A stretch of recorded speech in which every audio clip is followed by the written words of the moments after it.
Evergrande crisis reflects greater rot in China's real estate sector, page 7. China's housing bubble puts all other housing bubbles to shame. This is a Morning Brew story. The business world has been captivated by the slow-moving train wreck that is Evergrande, a massive Chinese real estate developer that's buried up in the penthouses and debt. Investors have feared that because of Evergrande's size and interconnectedness with other companies, its impending collapse could do its best COVID impression and spread contagion across markets. Evergrande was able to make an interest payment on a domestic bond yesterday, but the bigger question is whether it'll be able to settle the $83.5 million bill due today. If it can pay up in 30 days, it could default, which might cascade across the global economy. There's enough empty property in China to buy more than 90 million people, to house more than 90 million people, according to the Rhodium Group. Logan Wright, the entire population of France, Germany, Italy, and UK or Canada could easily fit into these empty apartments. That's insane. Damn. Some observers have compared Evergrande woes to the epic collapse of the investment bank Lehman Brothers during the 2008 financial crisis, but the experts say it isn't a Lehman Brothers moment. It could be worse. If you view China's gargantuan real estate sector as rotten to the core. So, Danielle, what is really going on here? This is a tempest in a teapot. Contagion is not something that you can even write an article about.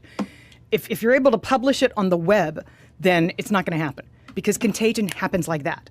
It is lightning fast. If this had been a Lehman moment, we would have seen risk spread all across the financial system, all across the world. China's got a big problem on its hands.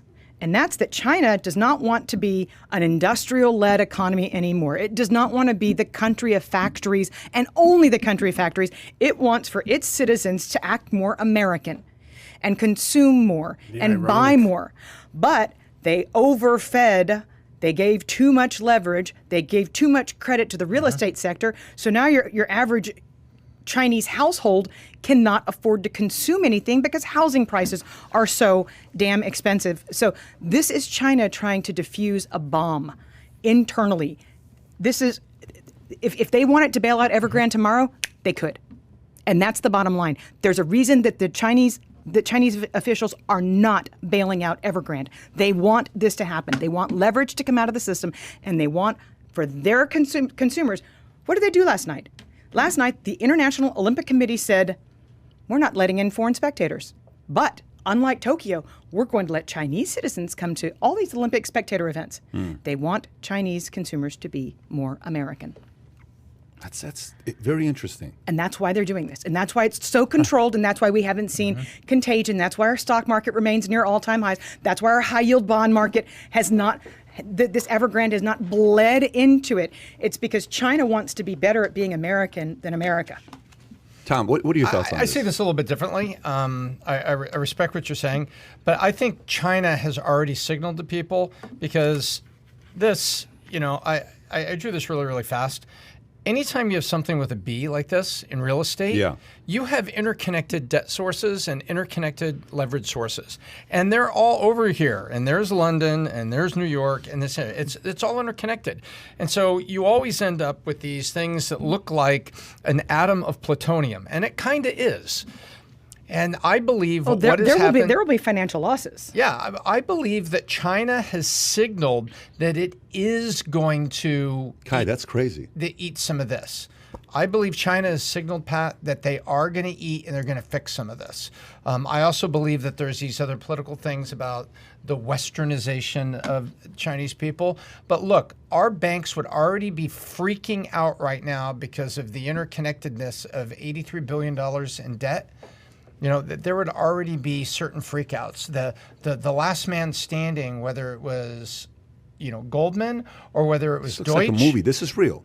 Yes, this is them demolishing buildings that were started on but weren't never finished. Look, because buildings corrode from the inside out, so they actually they become a source of expense. Wow. Yep. So 90 million people. 90 Canada, million France. Open apartments that just they blow all They of them. let real estate speculation go way too far. And I think they've already signaled to the Western banks, look, there's the three that matter, Goldman, Swiss, and Deutsche. So do you think Goldman, Swiss, and Deutsche are absolutely unexposed to this $83 billion? No. Somewhere, derivatively or interconnectedly, they are. And I think China has signaled, hey, we're gonna fix this, we're gonna tear down some buildings, we're gonna do a few things, but don't worry about it. You know, it's not coming your way. They have but to say you want to that. know why? Because they want all those banks' business. They want all that. Correct. That they want to keep doing business with those banks. So I think it's a huge problem. I think it's got to take a huge injection and to fix it. But I think they've already signaled to the Western banks, look, I'm not going to let. This column argues that the footprint of China's real estate sector has become so large with an impact of real estate production and property services on GDP of 29%. That's absorbing a significant housing slowdown would significantly impact overall growth, even absent a financial crisis. How concerned do you think Xi is about this? Well, Do you think he really cares? Do you think he's like... Oh, he needs to care. He really needs to care. Yes. Lest I digress, we forget that in 2019, Chinese economic growth, Chinese GDP was at a 30-year low prior to the pandemic.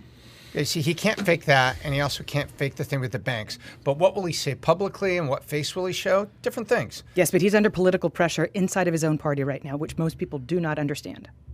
How does this Evergrande real estate debacle mess affect the average American day to day? So far, it does not. Again, our stock market remains near an all-time high. Are the tentacles of this so long that it could affect? It's a good question, Adam. It's Well, I never even heard of Evergrande Solid before question. 2 weeks ago. the way it's exactly as Tom described. actually a good question. Exactly. It's how much it's contained in how much bank earnings are going to be impacted by the losses that they have to write off. Okay. Well, I mean, obviously in 2008, the people, what was it, Nina? People can just buy houses left and right, no credit score, no income, Ninja. no nothing. Ninja, all that fun stuff.